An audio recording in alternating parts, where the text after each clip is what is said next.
அவங்க கண்ணில் எனக்கு தயவு கிடைக்குமா? வேண்டவே வேண்டாம். மொர்தெகாய்க்கு இருந்த விசுவாசம். எஸ்தர் ராஜாத்தி பத்தி சொல்லுகிறார், கடினமான சூழ்நிலை, அந்த மகள் கைவிரிக்கிறார். இன்னைக்கு நிறைய நேரம் ஜனங்கள் கம்ஃபர்டபிள் ஜோன்ல இருக்கிறனால என்னால முடியலன்னு கைவிரிக்கிறாங்க.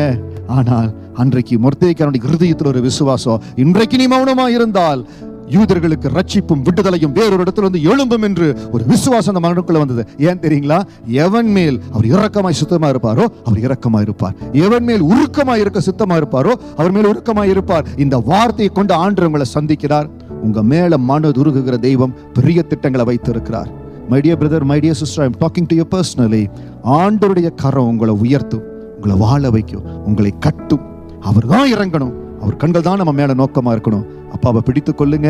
மேன்மையான உயரமான சிகரங்களுக்கு, ஆசீர்வாதமான காலங்களுக்குள்ளாய் நிச்சயம் ஆண்டவர் உங்களை நடத்துவார்.